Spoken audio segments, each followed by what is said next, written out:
માણસ વાતાવરણનું નિર્મિત થયેલું એક પાત્ર છે. એને જેવું વાતાવરણ મળે એવું એ પાત્ર બને છે અને જેવી પાત્રતાની એનામાં કેળવાય છે ને એના સાથે એને ડેસ્ટિની ક્રિએટ થતી હોય છે, એનું ભવિષ્ય બનતું હોય છે. બાળક મોબાઈલ એડિક્શનના કારણે એનું એકેડેમિક પાર્ટ પણ સ્પોઇલ થાય છે. તો આ બધાનું જ સોલ્યુશન જે છે ને એ પર્ટિક્યુલર મને એવું લાગે છે કે હોસ્ટેલની અંદર થઈ શકે 100%. એટલે જો એને મોબાઈલ છોડાવવો હોય ને, તમે શ્રીમદ સ્કૂલ ઓફ એજ્યુકેશનને અન્ય કેમ્પસથી અલગ કેવી રીતે કહી શકશો? તમે શાળાની વિઝિટ કરશો, અમારી શાળાની દિવાલો જ ઘણું બધું દેખાડી દેશે. આપની સંસ્થા કોઈ બ્રાન્ડ સાથે જોડાયેલી છે ખરા? એકેડેમિક લેવલે વર્ષોથી અમે કામ કરી રહ્યા છીએ અને એકેડેમિક લેવલે ક્લાસરૂમમાં બેસ્ટ કામ આપવું એ અમારો પોતાનો સબ્જેક્ટ છે. એટલે અમે કોઈ ફ્રેન્ચાઇઝી સાથે નથી જોડાયેલા, પણ બાળકના સ્કિલ ડેવલપમેન્ટ જે અત્યારના સમયમાં લેટેસ્ટ જરૂરિયાત છે, દાખલા તરીકે સ્પોર્ટ્સ છે, તો સ્પોર્ટ્સમાં અમે સર, તમારી જે સ્કૂલ છે એમાં તમે કયા પ્રકારના મટીરિયલ્સનો યુઝ કરો છો બાળકના ડેવલપમેન્ટ માટે? અમે દર વર્ષે દરેક પ્રકાશનના જે બુક છે ને એ રિવ્યૂ કરતા હોય છે. જે પ્રિન્સિપલ સાથેની આખી ટીમ હોય છે, જે સિલેક્શન પ્રક્રિયામાં જોડાતી હોય છે, અને એના બેઝ ઉપર અમે બાળકના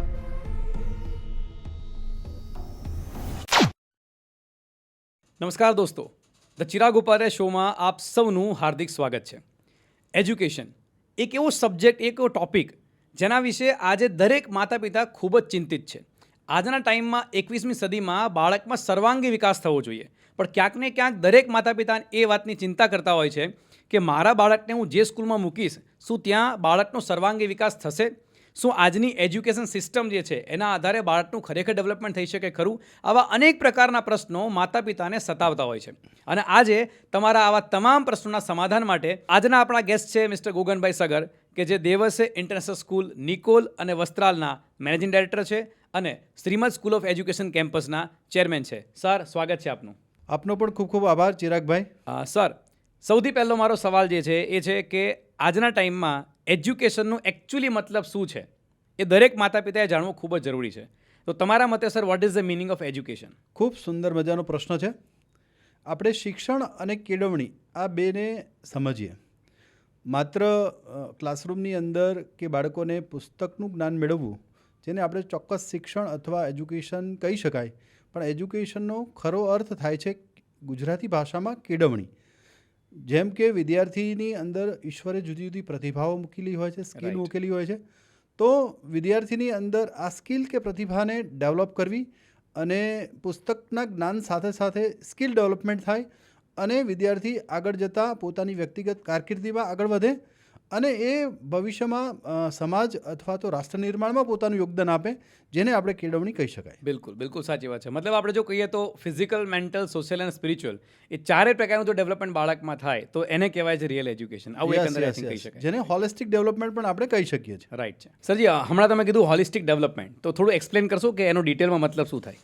ઘણી બધી સંસ્થાઓ હોલિસ્ટિક ડેવલપમેન્ટ માટેની જાહેરાત કરે છે, પણ ખરેખરમાં હોલિસ્ટિક ડેવલપમેન્ટ એટલે કે વિદ્યાર્થીનું માઇન્ડ ડેવલપ થવું, વિદ્યાર્થીની બોડી ડેવલપ થવી અને વિદ્યાર્થીનું સોલ ડેવલપમેન્ટ થવું. રાઈટ. તો અમારી સંસ્થાની અંદર માઇન્ડ ડેવલપમેન્ટ માટેના આખા વર્ષનું એનું આયોજન છે. બોડી ડેવલપમેન્ટ માટે ગ્રોસ અને ફાઇન મોટર સ્કિલ માટેનું ટોટલી પ્લાનિંગ કરેલું છે અને સોલ ડેવલપમેન્ટ માટેનું પણ આયોજન કરેલું છે. અને વર્ષના અંતમાં અમે હોલિસ્ટિક ડેવલપમેન્ટ ચાર્ટ જે પણ પ્રવૃત્તિ કરી છે અને દરેક બાળકની ક્ષમતા શું છે, કેવું રિઝલ્ટ, કેવું પરફોર્મન્સ છે, એના આધારે હોલિસ્ટિક ડેવલપમેન્ટ ચાર્ટ પણ અમે વર્ષના અંતમાં આપીએ છીએ. સર, ઓલરેડી તમે 10,000થી વધારે લગભગ એલ્યુમિની સ્ટુડન્ટ્સ આપણે ગણીએ અને 8,000 જેવા અત્યારે વર્તમાનમાં તમારી સંસ્થામાં સ્ટુડન્ટ ભણી રહ્યા છે. સો ઓલરેડી તમે દિવસે ઇન્ટરનેશનલ સ્કૂલ કેમ્પસ તો ચલાવો જ છો, પણ છતાં પણ તમે એક શ્રીમદ સ્કૂલ ઓફ એજ્યુકેશન કરીને તમે એક CBSE કેમ્પસ ડેવલપ કર્યું. તો આટલું મોટું કેમ્પસ જે દેખાવામાં ખૂબ જ સુંદર છે અને બહુ જ એકદમ વર્લ્ડ ક્લાસ લેવલની સ્કૂલ લાગી રહી છે, તો આ વિચાર તમને કેવી રીતે આવ્યો અને આટલું ઓલરેડી તમે કરી જ રહ્યા છો, તો હજી આ નવું શું છે એક્ઝેક્ટલી? બેઝિકલી 5 વર્ષ પહેલાંથી અમારા મગજમાં એક વિચાર ચાલતો હતો. અમારી પાસે દેવસે ઇન્ટરનેશનલ સ્કૂલ નિકોલ અને વસ્ત્રાલની અંદર 8,000 જેટલા વિદ્યાર્થીઓ ભણે છે. આ વિદ્યાર્થીઓ સાથે સતત જ્યારે અમે કામ કરતા હોય ત્યારે એમને પડતી ક્યાંક ને ક્યાંક મુશ્કેલી હોય, શાળાની પણ ક્યાંક ને ક્યાંક મર્યાદાઓ હોય, એને ધ્યાનમાં રાખીને ક્યાંક અત્યારે જે શાળાઓ છે તો ક્યાંક એની અંદર ક્રિકેટનું સંપૂર્ણ મેદાન નથી કે ફૂટબોલનું મેદાન નથી કે સ્પોર્ટ્સના બધા જ ગ્રાઉન્ડ નથી. તો આ બાબતે ક્યાંક વિદ્યાર્થીઓ જે છે એ ભણવા માટે એમને ચાંદખેડા છે કે સામેની બાજુ જવું પડે. રાઈટ. અને એના કારણે એમનું જે અભ્યાસ છે એ સ્પોઇલ થાય. એટલે અમને એવો વિચાર આવેલો કે એક એવી સંસ્થા હોવી જોઈએ કે જેની અંદર સ્પોર્ટ્સના બધા જ ગ્રાઉન્ડ હોય, બધા જ પ્રકારની લેબ હોય, એજ્યુકેશનની અંદર જે કંઈ પ્રોબ્લેમ છે ને એના સોલ્યુશન પેટે જે કંઈ સમાધાન આપી શકીએ એવી સંપૂર્ણ સમાધાન માટેની એક સંસ્થાનું નિર્માણ થવું જોઈએ. રાઈટ. એટલે અમે શ્રીમદ સ્કૂલ ઓફ એજ્યુકેશનની શરૂઆત કરી. એટલે પૂર્વ વિસ્તારમાં આમ જો જોવા જઈએ તો આ મલ્ટિપલ અલગ અલગ એક્ટિવિટીઝ સાથેની એક બહુ સારામાં સારી સ્કૂલનું નિર્માણ તમે કર્યું છે. રાઈટ. સર, મને આમાં એક બહુ મસ્ત વિચાર આવે છે. ગીજુભાઈ બધેકા, જેને મુછાળીમાં પણ કહેવાય છે, એમનું એક વાક્ય હતું કે કેળવણીનો એકચ્યુઅલ અર્થ થાય છે કે તમામ પ્રકારનો વિકાસ, સર્વાંગી વિકાસ. અને આજના ટાઈમમાં જ્યારે બાળક મોબાઈલની અંદર વધારે ડીપમાં ઉતરી રહ્યો છે, એવા ટાઈમમાં સ્પોર્ટ્સ દ્વારા ફિઝિકલી કે ને મેદાનની અંદર એક બાળકનું ડેવલપમેન્ટ થાય એ ખૂબ જ જરૂરી છે. તો આવા ટાઈમમાં મોબાઈલ યુઝિસ અને એનેથી છૂટવા માટે શું કરવું જોઈએ, એના વિશે મા બાપને શું સલાહ આપશો? અત્યારના સમયમાં ખાસ કરીને આપણે જોઈએ તો દરેક મા બાપ છે એ મેદાન કે મુક્ત મેદાનમાં એટલા માટે નથી મોકલતા, ક્યાંક એને લાગી જશે, ક્યાંક એને વાગી જશે, બરાબર છે. એટલે એ ભયના કારણે કે બાળકની વધારે પ્રમાણમાં સેફ્ટીને કારણે ક્યાંક એ મેદાન કે મુક્ત આકાશ બાળકને નથી આપતા ને એના જ કારણે બાળક ઘરે રહે છે. અને સાથે સાથે એ બાળક સાથે જેટલો ટાઈમ એને સ્પેન્ડ કરવો જોઈએ, મા બાપ પણ ક્યાંક ને ક્યાંક મોબાઈલમાં વ્યસ્ત હોય ને. ફાસ્ટ લાઈફની અંદર. હા, એટલે વિદ્યાર્થી પણ મોબાઈલ એડિક્શનનો શિકાર બની ગયો છે. અને મોબાઈલ એડિક્શનની સાથે સાથે એના વર્તણૂકમાં પણ ફેરફાર આવ્યો છે. બાળક ક્યાંક ને ક્યાંક વધારે જિદ્દી છે, ક્યાંક વડીલોને એટલું માન સન્માન નથી આપતા, સ્વભાવ થોડોક ચીડિયો થઈ જાય. ક્યાંક મહેમાનો આવે છે તો એનું એટેન્શન મહેમાનો કે ઘરમાં કોઈ વ્યક્તિ આવે છે એના ઉપર નથી, માત્ર મોબાઈલ ઉપર છે.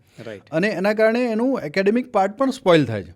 100%. એટલે આ મોબાઈલની સમસ્યાને જો દૂર કરવી હોય ને તો મારા મત મુજબ બાળકને મેદાન સાથે જોડવું જોઈએ. મારા મત મુજબ ફેમિલીએ કે મમ્મી પપ્પાએ બાળકને વધારે સમય આપવો જોઈએ. બાળક સાથે બુદ્ધિજીવી ગેમ રમવી જોઈએ. અને આપણે જે કંઈ કરીશું એનું બાળક અનુકરણ કરશે. એટલે આપણા પરિવારની અંદર કે આપણા ફેમિલીની અંદર એવું એક વાતાવરણ આપણે ડેવલપ કરીએ કે જેથી બાળક જે છે એને મોબાઈલ લેવાની ઈચ્છા ન થાય, પણ આપણી સાથે મસ્તી કરે, આપણી સાથે રમે, તો આપણે એનાથી દૂર કરી શકશું. મતલબ જો આપણે આમ કહીએ તો બાળકનો વિકાસ કરવો એ માત્ર સ્કૂલ કે સંસ્થાનું કામ નથી. મા બાપ અને સ્કૂલ બંનેની એક ટીમ છે અને ટીમ દ્વારા એ કામ થવું જોઈએ.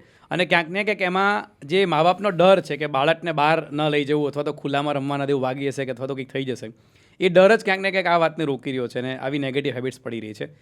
તો બિલકુલ સાચી વાત છે તમારી. સર, તમે ગીજુભાઈ બધેકા આધારિત, કોન્સેપ્ટ આધારિત CBSE શાળાનું નિર્માણ કર્યું, Shrimad school of education campus. તો કઈ રીતે એ આ મુછાળી માના જે કોન્સેપ્ટ જે છે એને તમે અમલમાં લાવી રહ્યા છો? અમે ગુજરાતની અંદર અને ગુજરાત બહાર શ્રીમદ સ્કૂલ ઓફ એજ્યુકેશનની શરૂઆત કરતાં પહેલાં ઘણી બધી સંસ્થાઓ જોઈ, ઘણી બધી ભારતની સંસ્થાઓની પણ અમે એનાલિસિસ કરી અને આ એક સંસ્થા બનાવેલી છે. અને એની અંદર અમને એક કોન્સેપ્ટ ગમેલો અને એ છે આપણા કેળવણીકાર ગીજુભાઈ બધેકા, જેમનું એક દિવા સ્વપ્ન નામનું એક સરસ મૂવી પણ છે. રાઈટ. એમના મત મુજબ બાળકને સૌથી વધારે જો પ્રિય કોઈ સબ્જેક્ટ હોય ને તો એ છે સ્પોર્ટ્સ. એટલે બાળકને રમવું ખૂબ ગમે છે. રાઈટ. અને બાળકને જો રમવું ગમે છે ને એમાં ભણવું એડ કરીએ, એટલે કે બાળકને રમતા રમતા ભણાવીએ અથવા તો ભણાવતા ભણાવતા રમાડીએ, રાઈટ, તો બાળકની સંપૂર્ણ પ્રક્રિયા છે ખૂબ આનંદમય થાય. અને કોઈ પણ કામ જો શ્રેષ્ઠ કરવું હોય તો એ આનંદથી કરીએ ને તો જ શ્રેષ્ઠ થાય. 100%. એટલે અમે આ કોન્સેપ્ટ જે છે study and play and learn, આ કોન્સેપ્ટ ઉપર અમે આખી એજ્યુકેશન સિસ્ટમ છે અમે ડિઝાઇન કરી છે. એટલે પ્રેશર દ્વારા ભણવું એના કરતાં એના પોતાની રુચિ મુજબ આનંદ કરતાં ભણવું એ વધારે એકચ્યુઅલી યોગ્ય છે, કારણ કે તો અંદર બી જશે એવું કહી શકાય. રાઈટ. બિલકુલ સાચી વાત છે. બિલકુલ સાચી વાત છે. સર, તમે જે વાત કરી કે ગીજુભાઈ બધેકાની જે એજ્યુકેશન પોલિસી જે છે એના બેઝ પર તમે કામ કરી રહ્યા છો, તો કદાચ આજે વાત કરીએ કે આજના ટાઈમ પર NEP નેશનલ એજ્યુકેશન પોલિસી બની છે, જેમાં બાળકના વિકાસના અલગ અલગ ફેઝિસની વાત કરે છે કે પ્રી પ્રાઇમરી સ્કૂલનો એક અલગ ફેઝ છે, પછી સેકન્ડ સ્ટાન્ડર્ડથી 10th સુધીનો એક અલગ ફેઝ છે. તો એના વિશે થોડીક માહિતી આપો કે એના વિશે તમારું થિંકિંગ શું છે? ખાસ કરીને નેશનલ એજ્યુકેશન પોલિસીની અંદર પણ પ્રી પ્રાઇમરીથી સેકન્ડ સ્ટાન્ડર્ડ સુધીનો એક ફેઝ છે, પછી 3rd સ્ટાન્ડર્ડથી 8th સ્ટાન્ડર્ડ છે, પછી સેકન્ડરી વિભાગ આવે અને પછી હાયર સેકન્ડરી વિભાગ આવે. ખાસ કરીને પ્રી પ્રાઇમરીની આપણે વાત કરીએ તો બાળકો ખૂબ નાના હોય. રાઈટ. એટલે સૌથી પહેલાં જ્યારે બાળક નર્સરીમાં આવે છે ત્યારે સૌથી પહેલો રોલ આવે છે કે બાળકની જે ટીચર છે એ એક મધર ટચ આપે. ટ્રુ. મધર ટચ આપે અને બાળકનું કેરિંગ ઉપર કામ કરવું જોઈએ, કારણ કે ખૂબ બચ્ચા નાના છે, ક્યાંય પડી ના જાય. એટલે બાળકની કેર લેવાય, બાળકને ટીચર મધર ટચથી ભણાવે. અને બાળકને છે ને રેતી છે, પાણી છે, બરાબર, આ બધાની સાથે રમવું બહુ જ નેચર સાથે રમવું એને વધારે ગમતું. હા, એટલે શાળાની અંદર આ બધી જ વ્યવસ્થા છે. દાખલા તરીકે પ્રી પ્રાઇમરીની અંદર બાળકોને જે છે એ સ્ટોરી ટેલિંગ છે, પપેટ દ્વારા શીખવવામાં આવે. રાઈટ. બાળકને જુદી જુદી study and play and learn એક્ટિવિટીથી ભણાવવામાં આવે. બાળકને ક્યાંક નેચર સાથે જોડવામાં આવે. દાખલા તરીકે હમણાં જ અમે એક એક્ટિવિટીઝ કરી કે ફ્રૂટ્સ અને વેજીટેબલ રિકોગ્નાઇઝ એક્ટિવિટીઝ હતી. તો સામાન્ય રીતે નોર્મલ ક્લાસ કે નોર્મલ જગ્યાએ તો એમને પુસ્તકની અંદર જ ભણાવવામાં આવે. રાઈટ. પણ અમે એમને ફાર્મમાં જ લઈ ગયા કે જ્યાં એ લોકો જાતે જામફળ છે એ તોડે, તો એ પ્લાન્ટ વિશે પણ સમજી શકે, પછી એનો કલર સમજી શકે, શેપ સમજી શકે. અને એ સમયે બીજા પણ આપણે ફ્રૂટ્સ લાવેલા, એટલે એ પછી એને સાફ કરવાના, પછી એને બાળકને જ પછી વોશ કરીને વોશ કરીને ખાવા માટે પણ આપેલા. રાઈટ. એટલે નોર્મલી બાળક ઘરે જે ફ્રૂટ ખાય ને એના કરતાં પણ ત્યાં બહુ જ વધારે ફ્રૂટ્સ લોકોએ ફૂલ બાળકોએ ખાધેલા. મજાની વાત તો એ કહેવાય કે એક તો એના નેચરનો એક્સપિરિયન્સ પણ થઈ ગયો અને પ્લસ એમાં લર્નિંગ પણ આવી ગયું. હા, તો એને મજા પણ આવે, નેચર આવે અને બાળક શીખી જાય એને ખબર પણ ના પડે. એટલે ફર્સ્ટ સ્ટેજ જે તમે કહો છો પ્રી પ્રાઇમરી સ્કૂલ સ્ટેજ, એમાં બને એટલું નેચર સાથે કનેક્શન રાખીને જો એજ્યુકેશન આપવામાં આવે તો એ વધારે સારું છે. હા, અમારી તો સંપૂર્ણ ગ્રીન સ્કૂલ જ છે. અને અમે ફ્રૂટ્સ છે, પછી વેજીટેબલ્સ છે, એ કેમ્પસની અંદર જ અમે એને વાવવાના છે અને મોટા કરવાના છે ને, એટલે બાળક સીડ્સ એક્ટિવિટી પણ શીખે, બાળક એ ગ્રો થતાં પણ જોવે, અને એને જ્યારે એને ફળ આવે છે ત્યારે પણ બાળક જોવે, એટલે બાળક નેચર સાથે જોવે અને આ પ્રકૃતિને પણ સમજી શકે. રાઈટ છે. હવે આપણે વાત કરીએ સેકન્ડ ફેઝની, કે જે સેકન્ડ સ્ટાન્ડર્ડથી લઈને 9th સુધીનો જે એક ફેઝ છે, એમાં તમારા માટે કઈ વાતની ઇમ્પોર્ટન્સ સૌથી વધારે છે?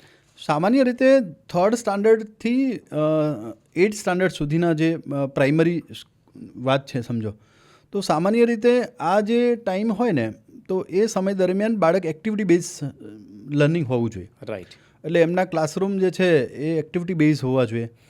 સાથે સાથે અમારા તો બધા જ ક્લાસરૂમ ઇન્ટરેક્ટિવ પેનલ સાથેના છે. રાઈટ. સાથે સાથે મોડલ લર્નિંગ હોય, એક્સપેરિમેન્ટ લર્નિંગ હોય, બરાબર છે. તો બેઝિકલી માત્ર ને માત્ર એકેડેમિક બાબત તો ધ્યાનમાં આપણે રાખવાની જ હોય, પણ પેરેલલ એની જે બીજી સ્કિલ છે એને પણ ડેવલપ કરવાની. પ્રેક્ટિકલ એજ્યુકેશન આપણે જેને કહીએ એ પણ આપવાનું હોય. મેથ્સ લેબ અને સાયન્સ લેબનો જે કોન્સેપ્ટ જે પહેલા હતો, ઘણીવાર ધીમે ધીમે સ્કૂલોમાંથી ડાયવર્ટ થઈ જાય છે, બટ હવે ફરી પાછો એ ક્રેઝ આવી રહ્યો છે કે લોકો સાયન્સના, રોબોટ્સના અને બધાના પ્રયોગો જાતે કરે અને જાતે લર્નિંગ કરે. ખાલી થિયોરિટિકલ ભણવાનું નથી, પણ એક્ટિવિટી બેઝ હોવું જોઈએ. રાઈટ, બિલકુલ સાચી વાત છે. એક્ટિવિટી બેઝ પણ હોવું જોઈએ, અને પેરેલલ એ લોકોની બીજી સ્કિલ પણ ડેવલપ થવી જોઈએ. દાખલા તરીકે કોઈક બાળક છે એ મ્યુઝિકમાં સરસ છે, એની સિંગિંગ સ્કિલ સારી છે, તો એ એનું ફાઉન્ડેશન છે ને આ સ્ટાન્ડર્ડથી સ્ટાર્ટ થતું હોય. પણ હું સ્પોર્ટ્સ છે તો એનું એ પણ જે છે એ પણ આ સમયથી એનું ધીરે ધીરે બેઝ એનો ક્લિયર. બિલકુલ સાચી વાત છે. પણ મેં એક વસ્તુ જોઈ છે કે આ જ એવો ફેઝ છે ને કે જે ફેઝમાં 3rd લઈને 8thની વચ્ચે મા બાપની એ પણ ચિંતા હોય છે કે મારું બાળક કેટલા ટકા લાવ્યું. કારણ કે ક્યાંય પ્રસંગમાં જાય, કોઈ જગ્યાએ જાય ને તો બધા પૂછે કે તમારા છોકરાને કેટલા ટકા આવ્યા એમ. તો આ એક પ્રકારનું પ્રેશર પણ ક્રિએટ થાય છે. અને તમારું કેવું છે કે આ ટાઈમ પર એજ્યુકેશન એકેડેમી કરતાં સૌથી વધારે ફોકસ હોવું જોઈએ એક્ટિવિટી ઉપર. તો એવા મા બાપને તમે શું કહેવા માગશો કે આમાં તમારે શું ધ્યાન રાખવું? મા બાપને હું એક જ વસ્તુ કહીશ કે જ્યારે આપણે ભણતા હતા ત્યારે આપણા મા બાપોએ ક્યારેય પર્સન્ટેજ પૂછ્યા છે? ના, બિલકુલ નહીં. અને તેમ છતાંય આપણે સરસ એજ્યુકેશન પણ લીધું અને સારી જગ્યાએ જ પહોંચેલા છે. રાઈટ. એટલે અમે તો એવું ચોક્કસ માનીએ છીએ કે બાળકને ઉપર ક્યારેય પર્સન્ટેજના મહત્વાકાંક્ષાની નીચે બાળક દબાવવું ના જોઈએ. બાળકને મુક્ત રીતે ડેવલપ થવા દેવું જોઈએ. રાઈટ. અને આમ બી કેવું, આપણા વખતમાં તમે કદાચ જુઓ ને તો આપણે 60-70% આવતા તો મા બાપ ખુશ રહેતા. જ્યારે અત્યારે પ્રોબ્લેમ એ છે કે 90 કે 95 આવતા હોય ને તો પણ એને 1%ની બી વધારે અંદરથી ઈચ્છા હોય કે મારો બાળક હજી 1% વધારે લાવે. તો આ જગ્યા પર ખરેખર તમે કીધું દરેક મા બાપે વિચારવાની જરૂર છે. ખાસ કરીને 3rd લઈને 8th સ્ટાન્ડર્ડની વચ્ચે જેમ તમે કીધું પ્યોરલી એક્ટિવિટી પર વધારે ફોકસ હોવું જોઈએ, નહીં કે એકેડેમિકની ઉપર. તો સર હવે 9th થી 12thની વાત આવે છે, જ્યાં આગળ એકચ્યુઅલી લોકોનું કરિયર સિલેક્શન્સ થાય છે, લાઇન ચૂઝ થાય છે. અહીંયા આગળ કયા વાત પર વધારે ધ્યાન આપવાની જરૂર છે, ક્યાં ફોકસની જરૂર છે? કારણ કે આ એક પ્રકારનો જુઓ ને તો બાળકના માટે હોર્મોનલ ચેન્જીસનો પણ ટાઈમ છે, જ્યાં બાળક ઘણીવાર ડાયવર્ટ પણ થઈ જાય. તો આ જગ્યા પર કયા પ્રકારની ડિસિપ્લિન અને કયા પ્રકારનું એજ્યુકેશન હોવું જોઈએ? બેઝિકલી પેરેન્ટિંગ રોલ આ જગ્યાએથી શરૂઆત થાય છે. રાઈટ. જ્યારે બાળક ટીન એજમાં આવે છે અને બાળક ટીન એજમાં આવે છે ત્યારે એમના મિત્રો કેવા છે, બાળક કોઈ કુસંગ સાથે નથી જોડાયેલું ને, બાળક કોઈ ગલ્લા ઉપર નથી ને, બાળક ટ્યુશનમાં જાય છે તો ખરેખર ટ્યુશનમાં જાય છે કે નહીં. તો આ સમયે જો બાળક જે છે એની સાથે પેરેન્ટ્સ નજીક હોય, અને આમ જોવા જઈએ ને તો બેઝિકલી જ્યારે બચ્ચાઓ ખૂબ નાના હોય ત્યારે છે ને એ બાળક મધરના ઇન્ફ્લુઅન્સમાં હોય. રાઈટ. જ્યારે બાળક તમે વાત કરી કે 3 to 8 ત્યારે ટીચરના ઇન્ફ્લુઅન્સમાં હોય, જ્યારે ટીચર કહેશે ને એ જ માનશે. રાઈટ. પણ જ્યારે બાળક ટીન એજમાં આવે ને ત્યારે એ ફ્રેન્ડ્સના ઇન્ફ્લુઅન્સમાં હોય, એટલે બાળક એ જ વાત માનશે કે જે એના ફ્રેન્ડ્સ Friends કહેશે. કહેશે. એની ફ્રેન્ડ્સ જે પણ વસ્તુ લેશે, સમજો એ મોબાઈલ લેશો તો આ પણ મોબાઈલ લેવાની જીદ કરશે. એમના ફાધર કોઈ નવી કાર લેતા હશે તો આ દીકરાઓ પણ એવી અપેક્ષા રાખશે કે મારા પપ્પા પણ આવી કાર લે. નવી કાર લે. હા. એટલે ફ્રેન્ડ્સ જે ના ઇન્ફ્લુઅન્સમાં હોય, એટલે માતા પિતા જો ફ્રેન્ડ્સ બનીને જો કામ કરે તો એ એઝ એ સરસ મજાનો પેરેન્ટિંગ રોલ નિભાવી શકે. બિલકુલ સાચી. અને એકેડેમિકલી વાત કરીએ તો ખરેખર હવે બોર્ડની એક્ઝામ નજીક આવે છે, તો જેમ જેમ બાળક મોટું થાય છે તેમ એકેડેમિક લેવલે આપણે વધારે કોન્શિયસ થતા જઈએ અને થવું પણ જોઈએ.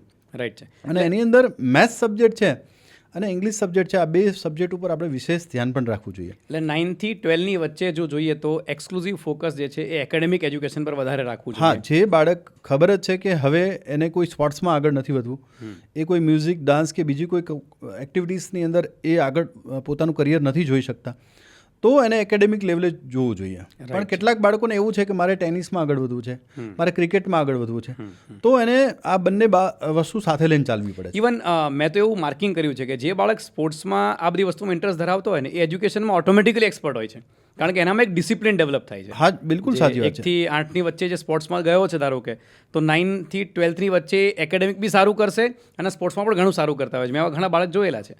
અમારા મોટાભાગે અમારી દેવસ્ય સ્કૂલ છે કે શ્રીમદ સ્કૂલ છે કે જે બાળકો ખેલ મહાકુંભ છે કે સ્પોર્ટ્સ ગેમ છે એની અંદર જે બાળકો ડિસ્ટ્રિક્ટ લેવલ ઉપર આવે છે કે સ્ટેટ લેવલ ઉપર આવે છે, એ બાળકોનું ક્લાસરૂમની અંદર એકેડેમિક એક્સલન્સ પણ એમનું ખૂબ જ સારું હોય છે, કારણ કે જ્યારે એ રમે છે ને ત્યારે એમનું બોડી પણ સરસ હોય છે અને માઇન્ડ પણ હેલ્ધી હોય છે. એટલે હેલ્ધી માઇન્ડ સાથે જ્યારે કોઈ પણ કામ કરે છે ને એ જવાબદારી સમજી શકે છે, અને જ્યારે જવાબદારી સમજી શકે છે ત્યારે એ સારું રિઝલ્ટ પણ લાવે છે. તો સર બિલકુલ સાચી વાત કરી કે અલગ અલગ ફેઝિસની અંદર આપણે અલગ અલગ પ્રકારે બાળકને ડેવલપ કરવું જોઈએ. એક વસ્તુ એઝ અ બિઝનેસ કોચ તરીકે, મની કોચ તરીકે હું જ્યારે માર્કેટમાં જાઉં છું ત્યારે હું જોઉં છું કે જે લોકો સારા બિઝનેસમેન છે ને એ લોકોને નાનપણથી એક સારું એન્વાયરમેન્ટ મળેલું હોય છે. એ લોકો કયા પ્રકારની બુક્સ વાંચે છે, કયા પ્રકારના વાતાવરણમાં રહે છે, એનાથી એનું ડેવલપમેન્ટ થાય છે. તો બાળક જ્યારે સ્કૂલ ફેઝમાં હોય ત્યારે પણ ઘણી બધી બુક્સ એ વાંચતું હોય છે, અને એ બુક જે છે કયા પ્રકાશનની છે, એમાં કયા પ્રકારની એક્ટિવિટીઝ કે શું છે એ પણ બહુ મેટર કરતું હોય છે. તો સર તમારી જે સ્કૂલ છે એમાં તમે કયા પ્રકારના મટીરિયલ્સનો યુઝ કરો છો બાળકના ડેવલપમેન્ટ માટે? જો ખૂબ સુંદર વાત કરી, સમય જતાં દરેક બાબતોમાં અપડેશન આવતું હોય, રાઈટ, એમ બાળકોના પુસ્તકો હોય એ પણ અપડેટ હોય. એટલે અમે દર વર્ષે દરેક પ્રકાશનના જે બુક છે ને એ રિવ્યૂ કરતા હોય છે, અને એ રિવ્યૂ કરીને એક અમારી ટીચર અને એક ટીમ હોય છે, જે પ્રિન્સિપલ સાથેની આખી ટીમ હોય છે, જે સિલેક્શન પ્રક્રિયામાં જોડાતી હોય છે.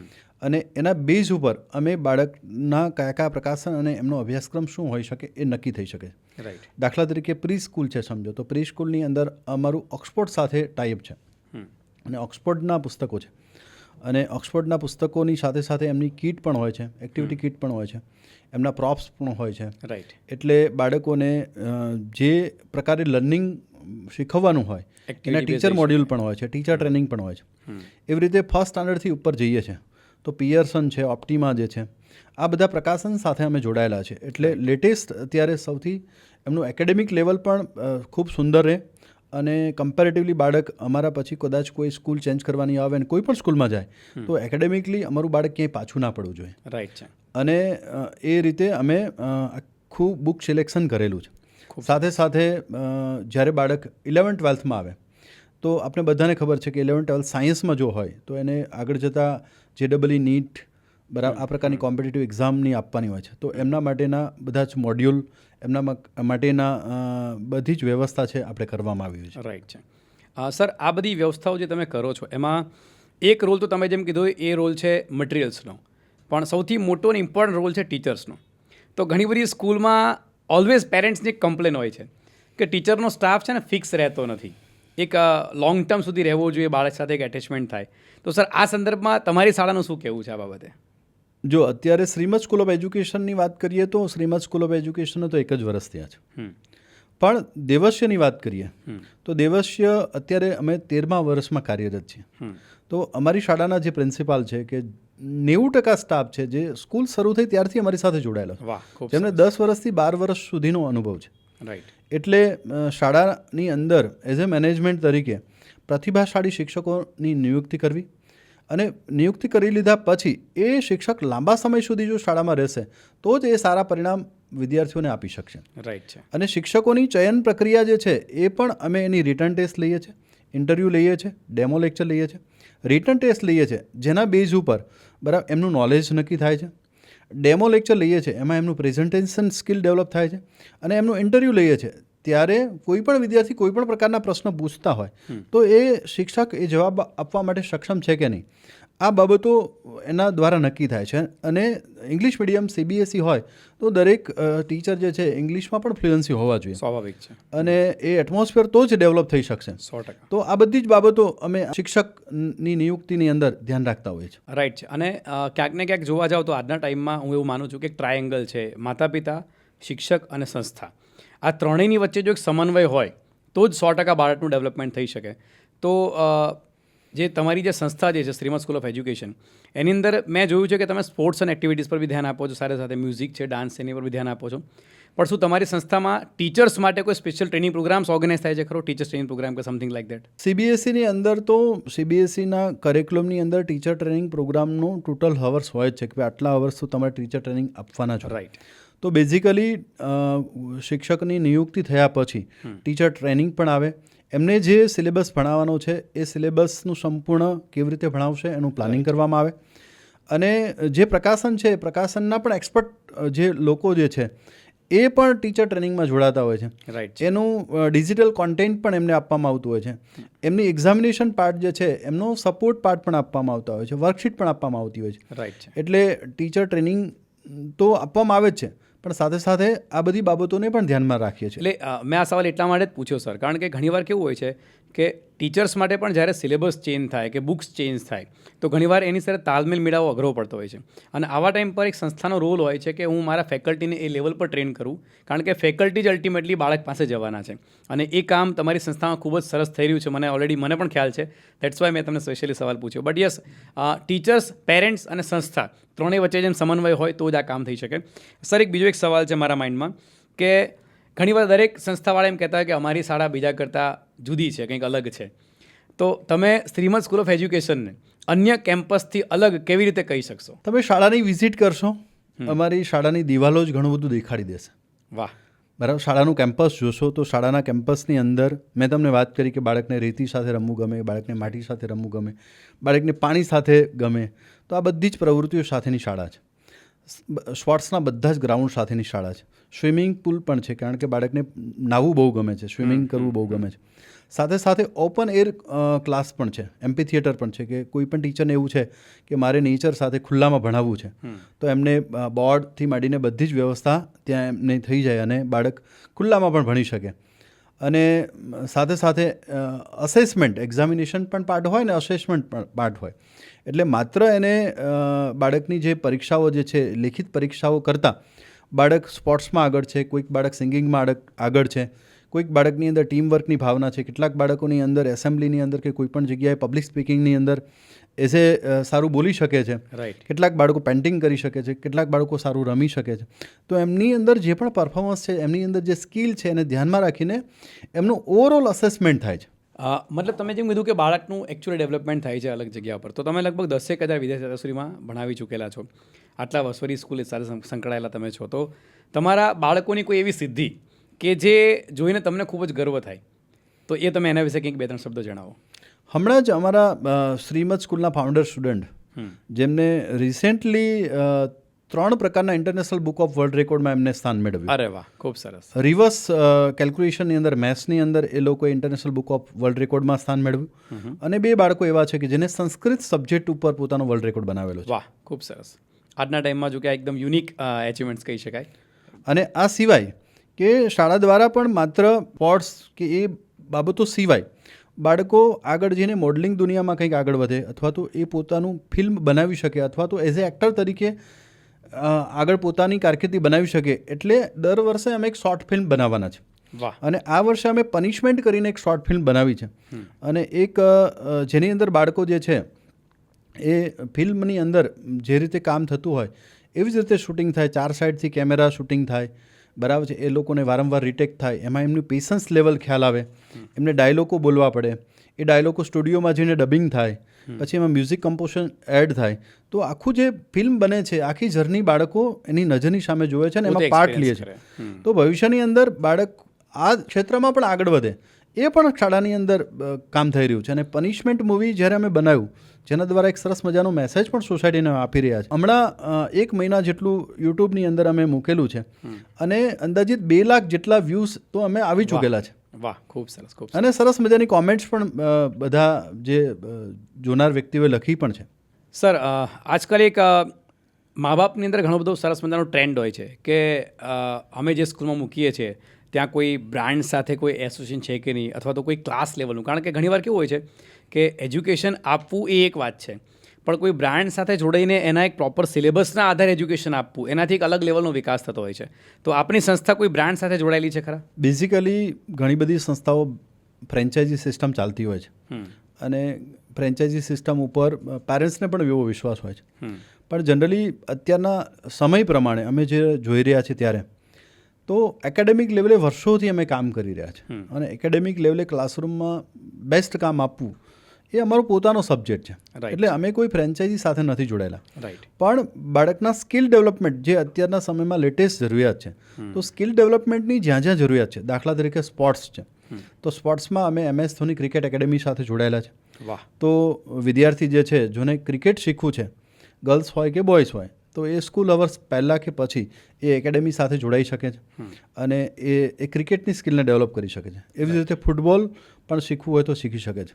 સાથે સાથે મ્યુઝિક છે, ડાન્સ છે કે ડ્રામા છે, એની અંદર ડ્રેમ જેમ કરીને એક નેશનલ કંપની છે, એમની સાથે અમે એસોસિએટ છે. વિદ્યાર્થીની અંદર પ્રાઇમરી એજ્યુકેશનની અંદર મહત્ત્વનો કોઈ સબ્જેક્ટ હોય ને તો એ મેથેમેટિક્સ છે. રાઈટ.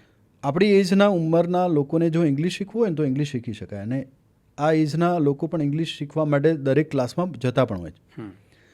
પણ મેથ્સ શીખવા માટેનો કોઈ ક્લાસ નથી હોતો. એટલે મેથેમેટિક્સ સબ્જેક્ટ છે ને એ ધોરણ પ્રમાણે જ શીખી શકાય. રાઈટ. એટલે મેથ્સ સબ્જેક્ટ છે અને એ આપને પણ ખ્યાલ છે કે કોમ્પિટિટિવ એક્ઝામ કોઈ પણ તમે લેશો તો 50 કે 60% એપ્લિકેશન ઓફ મેથેમેટિક્સ હોય છે. ટ્રુ. એટલે મેથ્સ સબ્જેક્ટ છે એમાં અમે અક્ષય ખત્રી સાથે જોડાયેલા છે, જે વૈદિક મેથેમેટિક્સ એટલે બાળકને મિસ્ટર કેલ્ક્યુલેટર. હા, મિસ્ટર કેલ્ક્યુલેટર સાથે અમે જોડાયેલા છે.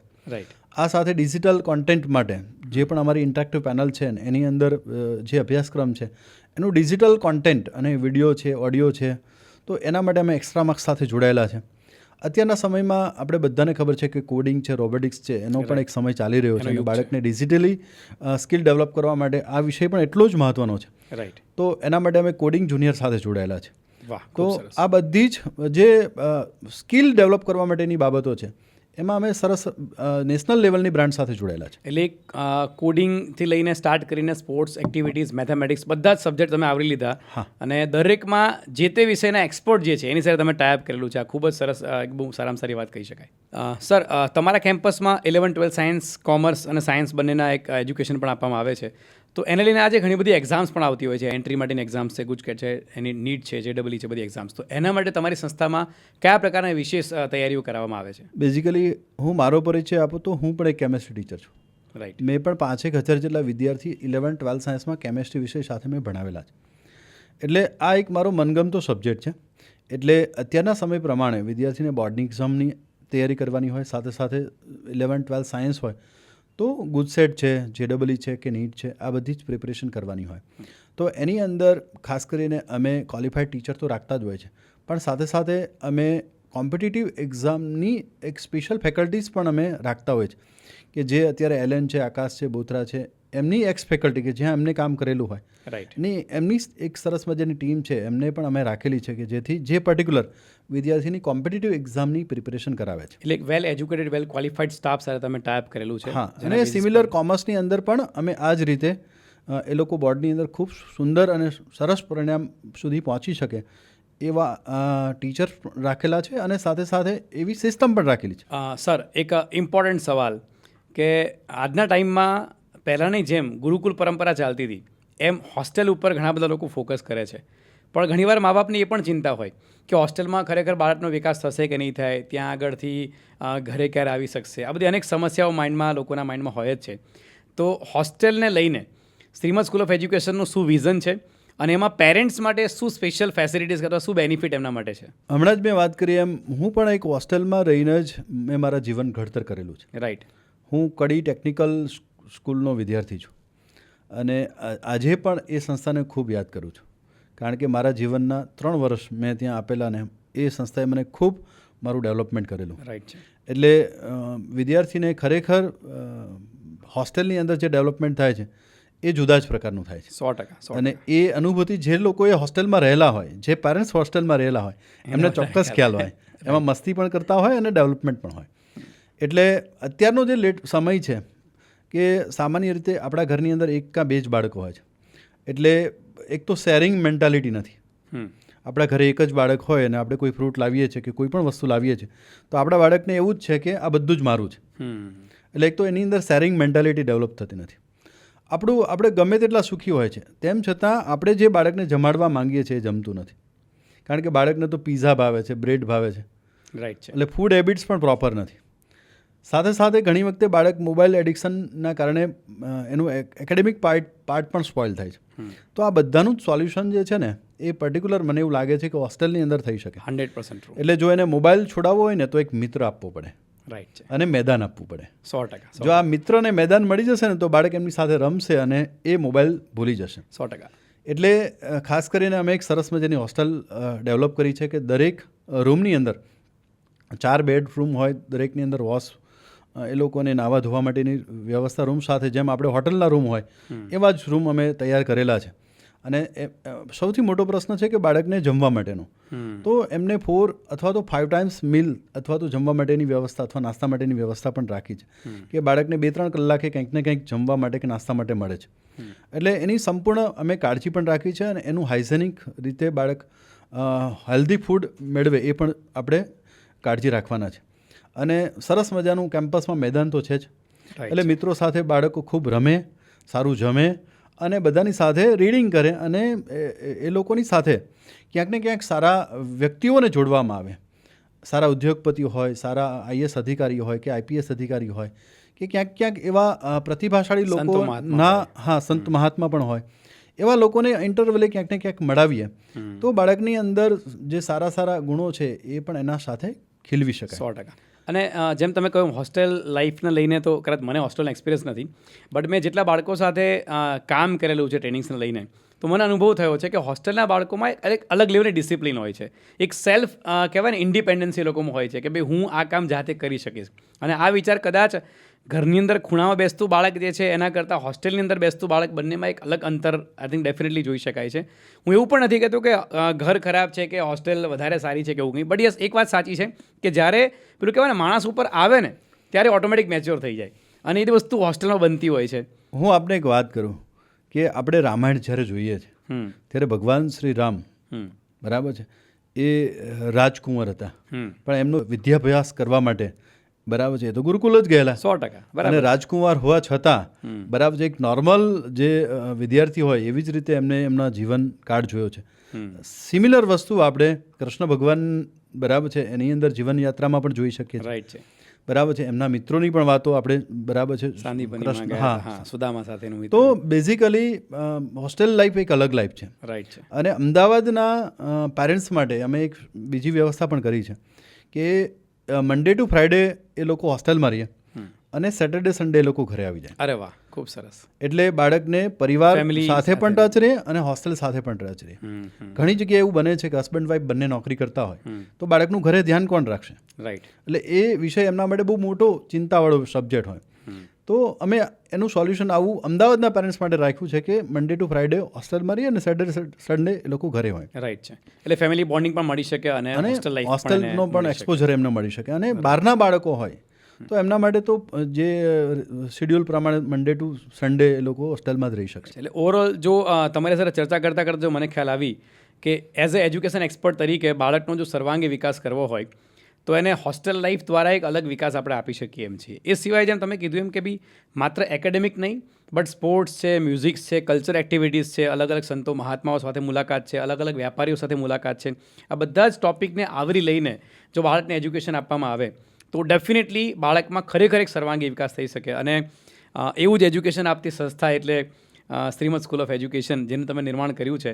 તો આઈ હોપ કે હું આશા રાખું છું કે આ સંસ્થા દ્વારા તમે અનેક લોકોના સપનાઓ પૂરા કરો, અનેક બાળકોના ડેવલપમેન્ટ કરો અને માતા પિતાની જે મુખ્ય ચિંતા જે છે કે આવી સારી સંસ્થા માટે તો બેંગ્લોર કે દહેરાદૂન કે એ સાઈડ જવું પડે અને એનું સોલ્યુશન તમે ગુજરાત અમદાવાદની અંદર આપી રહ્યા છો, તો આ ખરેખર દરેક પેરેન્ટ્સ માટે પણ એક લાહવો છે એમ કહી શકાય.